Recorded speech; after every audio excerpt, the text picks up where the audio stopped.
I'm Alexander Hefner, your host on The Open Mind.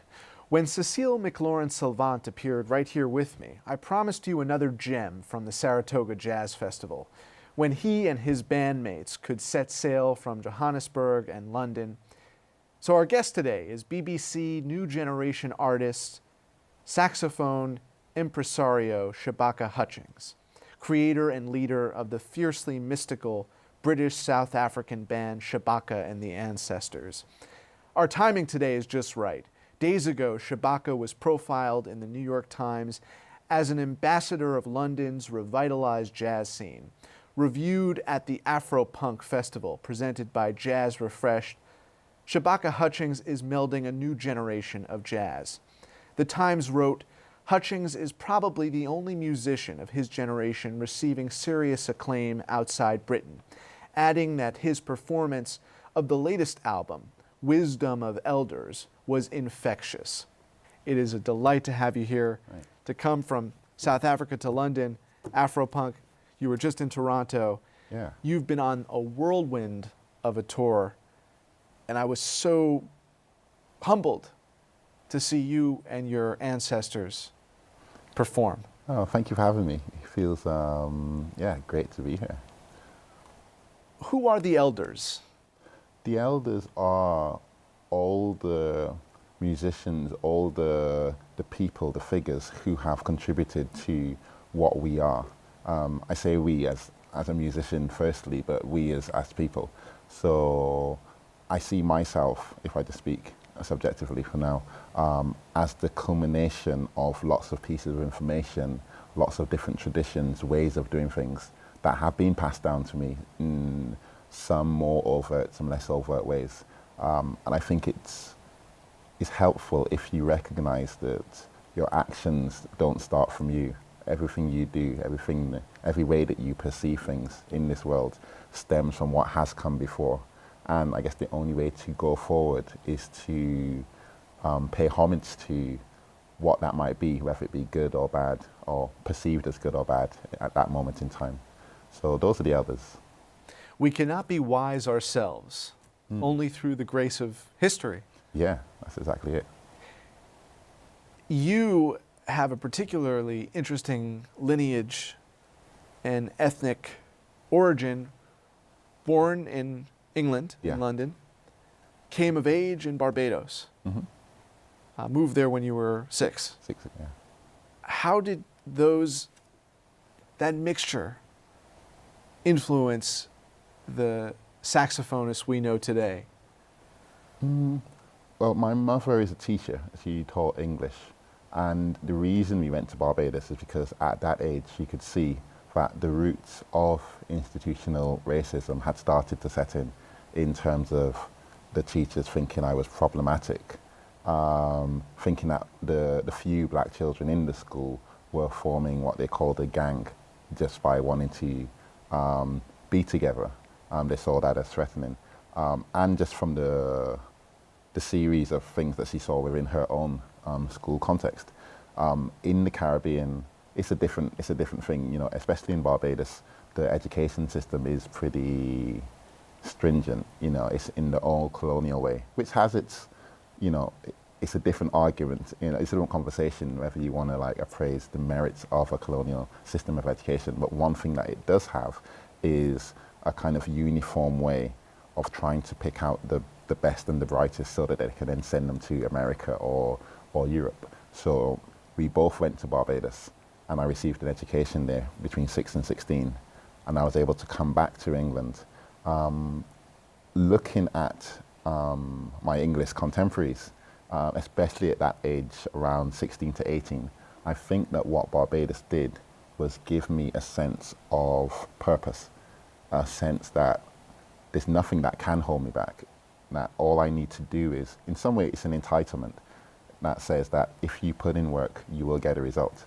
Whereas I see with a lot of young people in Britain a sense that if you put in lots of work, you might not get a result because of your socioeconomic background.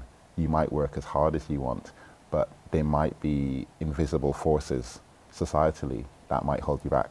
For me, the Caribbean, what I could see was that you can put in lots of work, and you'll go. Your attitude will be like, yes, I will go far if I do the groundwork.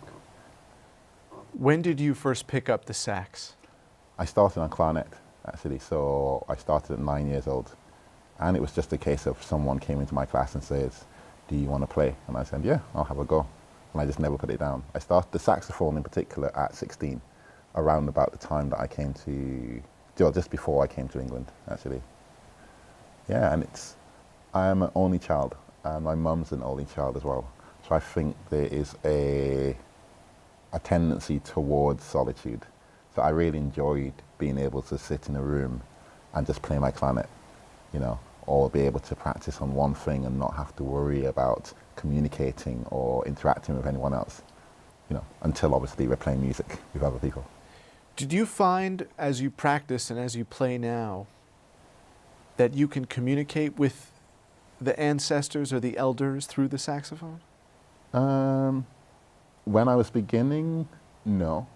And even now, I feel like...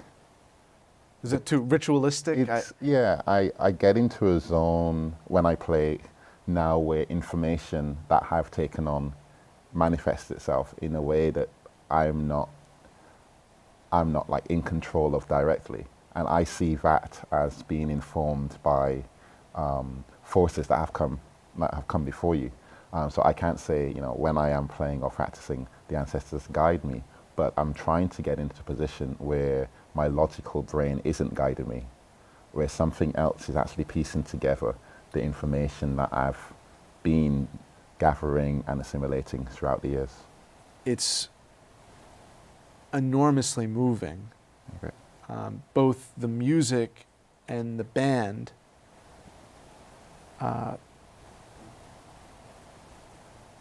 when you think of the wisdom, we talked about the ancestors and the elders,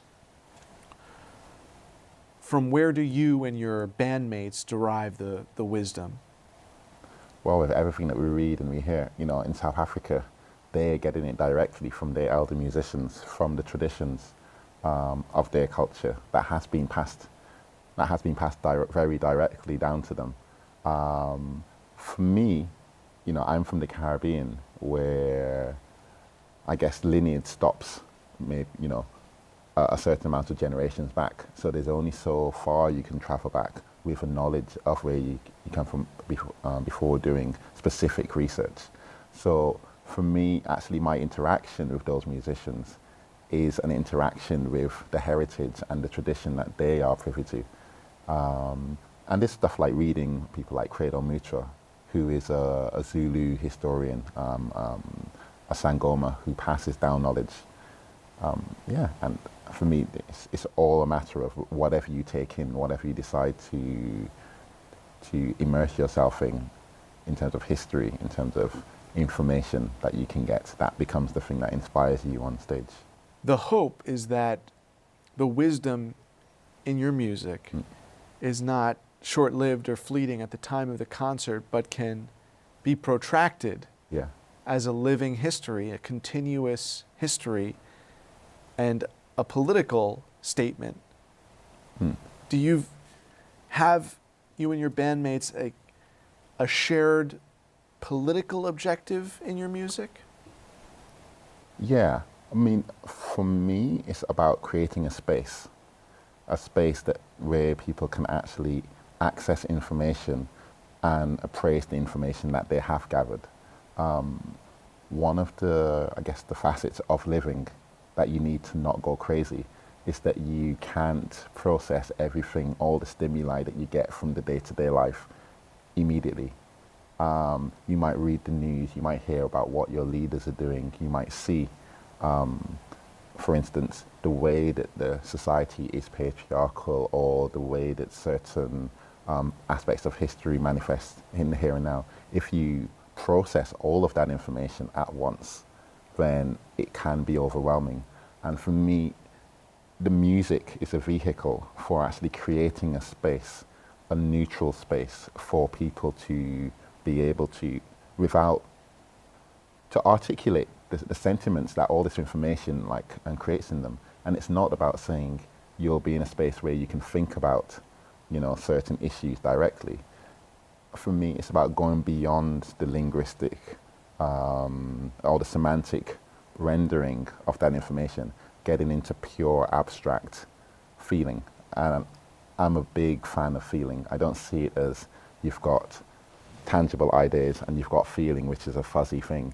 For me, the intuition and the feeling in regards to certain information that you have received is important. And yeah, that's what I want the listeners to go away with. I want them to come into the concert, enter a space where the assumed ways that they live or they see things, they mold away, and they're in a space that is sacred. Is the idea of what seems particularly sacred that you can achieve through the feeling, what you cannot through the linguistic, but then you can ultimately return to the linguistic with the feeling? Yeah, it's a way of directing your thoughts into a different, I guess where you go through a certain trajectory, you think in a certain way, without it can't be assumed that you're going to look at reality in a drastically different way. And for me, that's what we need in society. We need people to be considering elements of their existence in ways that are unfamiliar to them, maybe getting inspiration from other people. And music is a way of starting that process of trying to assess your reality in maybe a drastically different way. What are the political circumstances in Barbados and South Africa right now? I know that musically there's been a robust jazz scene in South Africa that has emerged within the last decade. And there's a rich history of musical innovation in both countries and territories. But how do the relatively recent political histories in those countries shape the music today? Well, one of the big issues that is happening in South Africa at the moment is the fees must fall movement. And one of the key words is decolonizing education, decolonizing the way we see our right to education or what that education should be.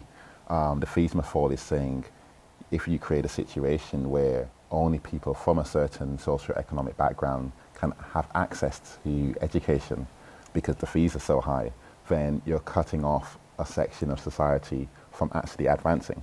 But then once you're in the institution, if the institutions have been formed within a period of naked white supremacy, we need to actually assess what how they're going about giving the information. Is the information being given in a way that suits the decolonial project?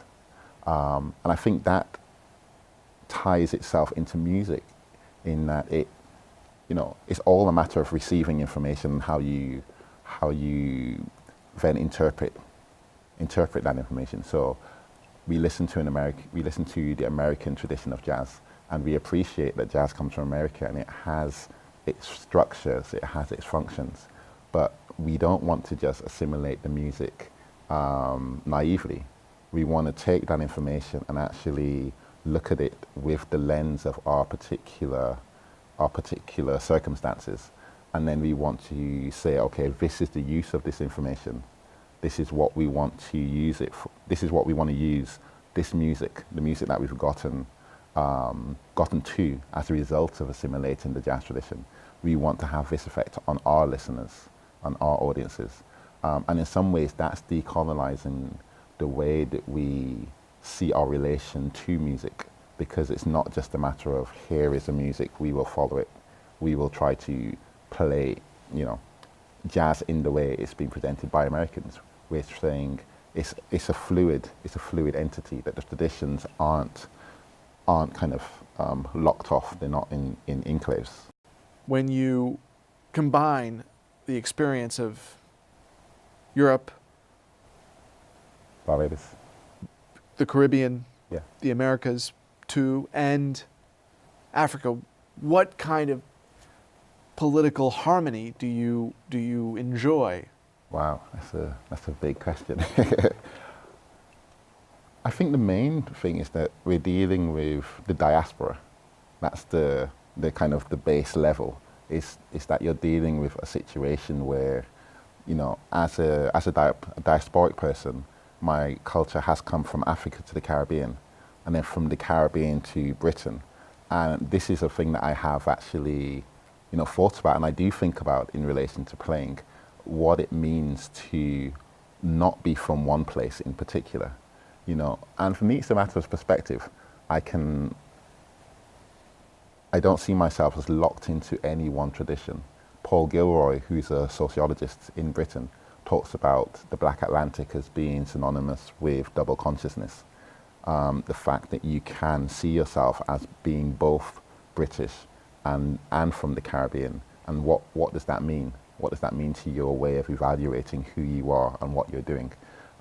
It means that, I guess, as a musician, I see my role as looking at the Caribbean, seeing it as this is my starting point.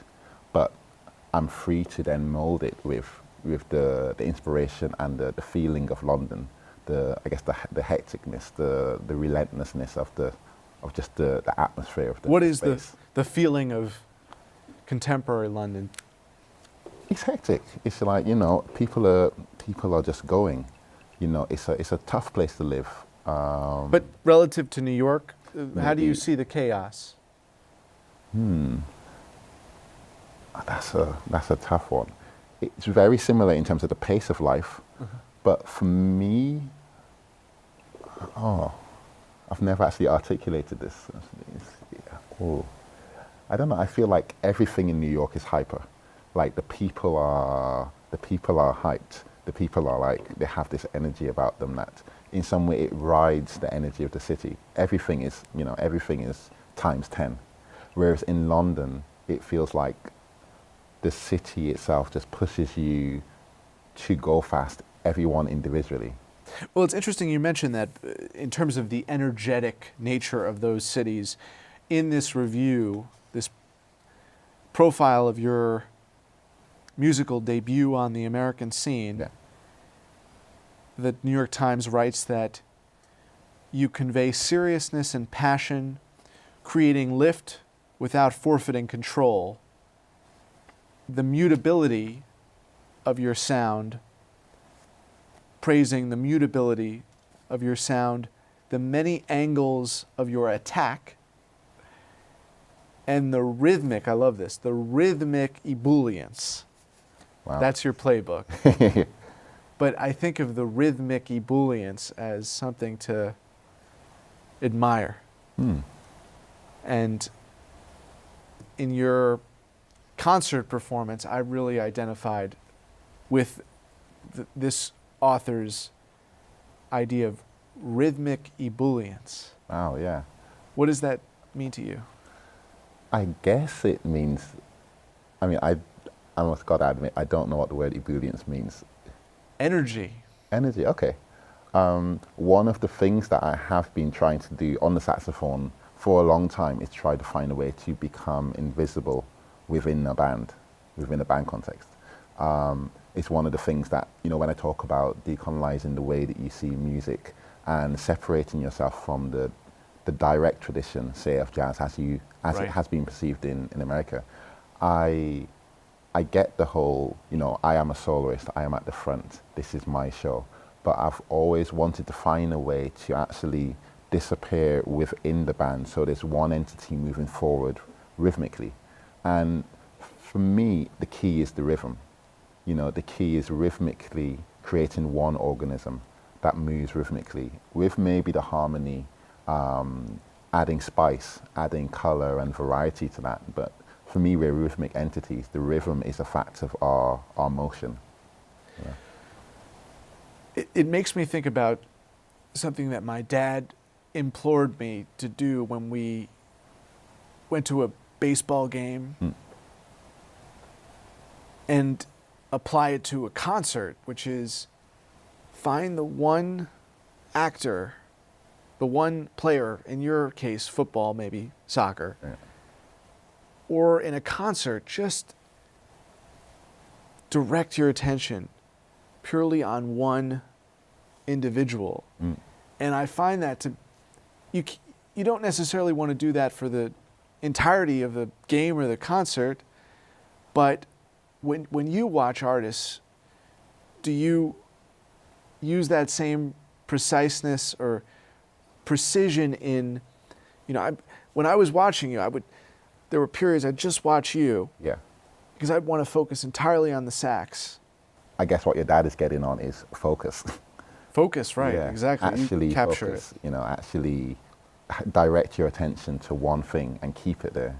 What have you found in the minutes we have remaining about your disparate audiences? Toronto, New York, London, South Africa. When you perform, do you find there to be a different experience? It depends on the background of the audience. I found similar experiences between similar age groups, and that's the one thing that I found constant. Younger people react in more similar ways. How are they reacting? They're more able to let themselves go if they feel, and that's not saying that everyone needs to dance all the time, but you just find there's a looser atmosphere within younger people consistently throughout wherever I go. With older people, I find that there are certain traits of the concert scenario that will be carried, that they're ingrained. You come to a concert, you sit down, you receive the music, you give your gratitude for it. And when you engage in conversation with any of your listeners, what have they said to you? That it's been a journey. That's the most frequent remark. A journey? Yeah, we've taken them somewhere. They don't know where that journey has taken them. They maybe have to process that. But they think that it has moved them to something. They're not in the same, maybe they are in the same physical space at the end of the concert, but mentally it seems like they've gone somewhere. And that's, I guess, what I mean when we want to take them into a space which is unfamiliar. How they navigate that space from there, we let them go, that's up to you. I know that my job is to take them somewhere. It's not that I just present music and they listen to it and go somewhere. Without them, I can't do what I'm doing. But you were a wise elder. No, I'm not a wise elder. No. I think I'm just aware of simple things. For me, it's an obvious thing. It's not just you playing an instrument and an audience, doing whatever they do in the seat. For me, it's like it's an interchange. We're both in the same place. We both want the same thing, And without the audience, without that essential part of the puzzle, I wouldn't be able to do. I don't play the same way if I'm rehearsing, or practicing. When you have interacted with listeners on the BBC, where you have a special relationship, Yeah. which has allowed you to commission various musical projects over these last years, what strikes you most about the native Londoners' reaction to your music? Do they feel a camaraderie with you that is different from the foreign experience? I've been doing my thing in London for a while now, so I think London is my home in that there are certain people who have been listening to me for the 13 years I've been in London, or for a long time. So I feel comfortable presenting new works or presenting new ways of me actually discovering new things within what I think I'm capable of. And I feel like London can take it because they've been on a journey with me, or there's a core fan base there. And I really appreciate that. It makes you just feel really relaxed. I can write a string quartet and play it in a club just because, hey, people will come out and go, yeah, I see what you're doing, great. And finally, Shabaka, the ancestry that you want to impart to this next generation, you describe it in some depth over the course of our conversation, but if you were to describe that ancestry, the hope that the next generation will enjoy the same connection to their heritage. What do you most want to inspire? I think it's the fact that tradition is a dynamic entity, you know, but for it to be dynamic, it has to be learnt, you know, and it has to be learnt from a position of humility. You know, you have to go, this is the past. I'm not appraising the past with an outcome, you know, because then you'll be putting your modern day perspective on the past and, you know, it'll get all twisted up. You need to just go, okay, I'm going to try try as hard as you can to try to imagine that your appraisal of the past is objective, even though it can't really be. And from that, you go forward. From that, you can envision what you want the future to be. And that future can be anything. I think we don't want to be stuck in a place where we think the future's already bound up because we can't see any way of going forward. There are many, many different directions as long as you have a grasp of what you imagine the past to be, you know. Beautifully said. I urge the folks out there to download or buy Shabaka and the Ancestors and to learn your wisdom. Thank you, Shabaka. Thank you. And thanks to you in the audience. I hope you join us again next time for a thoughtful excursion into the world of ideas. Until then, keep an open mind. Please visit the Open Mind website at 13.org/openmind to view this program online or to access over 1,500 other interviews. And do check us out on Twitter and Facebook at Open Mind TV for updates on future programming.